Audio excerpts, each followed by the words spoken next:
तो hi everyone, today we are going to discuss about the salary slip. तो guys, जैसे आपको पता है कि जो डब्ल्यू की सैलरी है, उसको लेके काफ़ी लोगों के मन में डाउट रहता है कि एक्चुअल में सैलरी कितनी आती है।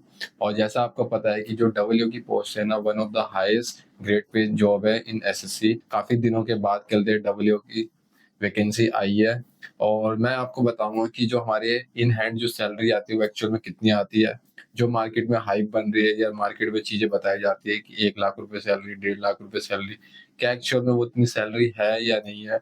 और मेरी 2 साल बाद मेरे जो इंक्रीमेंट दो लगे, उसके बाद मेरी करंट सैलरी कितनी बन रही है, और फर्स्ट जो मेरा बेसिक था वो कितना है, अभी डीए क्या चल रहा है, और क्या मेडिकल फैसिलिटी, क्या पर्क्स एंड अलाउंसेस मिलते हैं, और सैलरी के अलावा क्या बेनिफिट मिलते हैं, और मेडिकल फैसिलिटी क्या मिलती है, ग्रोस सैलरी अभी इन हैंड कितनी है, और इन हैंड सैलरी कितनी है, ग्रोस सैलरी कितनी है, इन सारी चीज़ों के बारे में हम डिस्कस करेंगे।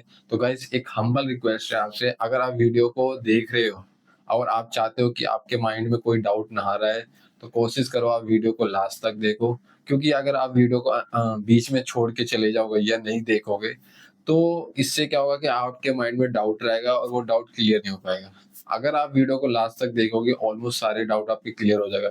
इन केस आपका कोई डाउट रह भी गया, तो मैं ये कह रहा हूँ कि अपना जो कमेंट है कमेंट बॉक्स में कर दे देना। मैं उसका इंस्टेंट रिप्लाई दूंगा। अगर मुझे लगेगा कि वो एक कॉमन प्रॉब्लम और जेन्युइन प्रॉब्लम है, तो मैं उसके बारे में डिटेल में डिस्कस कर लूंगा। अदरवाइज मैं वो जो आपका कंसर्न होगा, उसको मैं कमेंट बॉक्स में डील कर लूंगा। तो गाइस, अब हम चलते हैं अपनी सैलरी स्लिप के बारे में बात करते हैं। और ये जो सैलरी है वो लेटेस्ट, अभी जो मई मंथ है, अभी एंड भी नहीं हुआ, मैं उसकी सैलरी स्लिप बता रहा हूँ। ये भी नहीं कि मैं पुरानी बता रहा हूँ। इससे आप एक अच्छा डिसीजन ले पाओगे कि एक्चुअल में सैलरी कितनी आ रही है, और कितना जो लोग बताते हैं उतनी होती है या नहीं होती। तो गाइस चलो, अब हम स्क्रीन पे और वहां हम डिस्कस करते हैं सैलरी के बारे में। तो गाइस, जैसे आपको पता है कि जो मेरी सैलरी है, ये मेरी मई मंथ की है। मई मंथ 2026 की है। तो गाइस, जब मैंने ज्वाइन करा था ना 2024 में, तो उस टाइम मेरा 47,600 था। और अभी जो मेरा करंट में चल रहा है, वो 50,500 चल रहा है।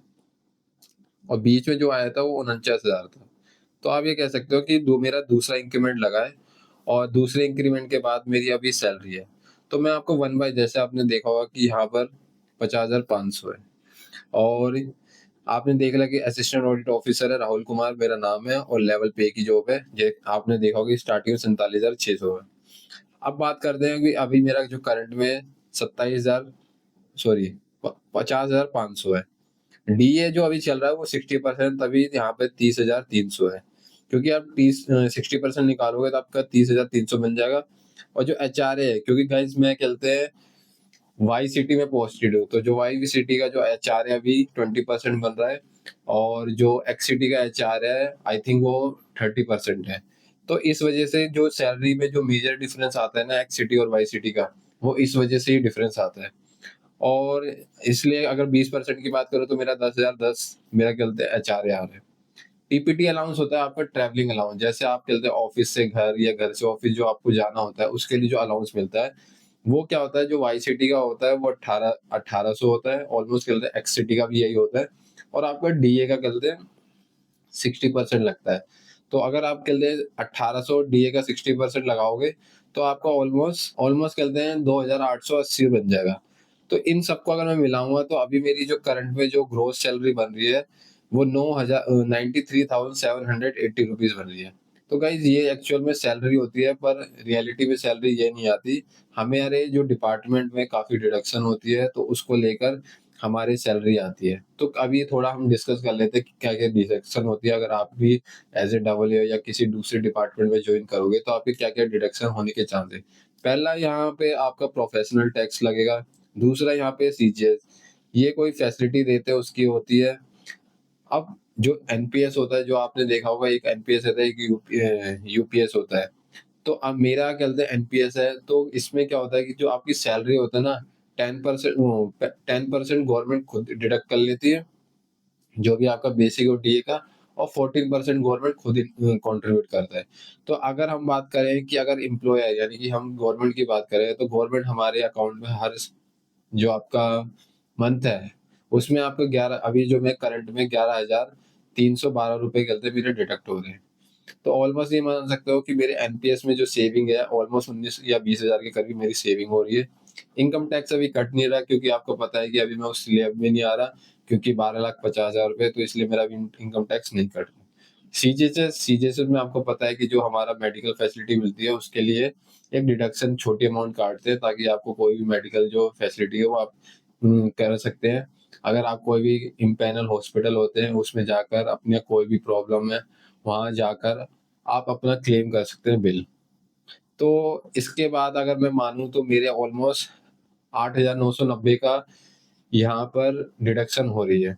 तो अगर मैं 93,780 में से डिडक्ट कर लूँ 8,990 रुपए, तो मेरी जो नेट सैलरी है, यानी कि इन हैंड सैलरी जो बोलते हैं, वो मेरी 84,770 है।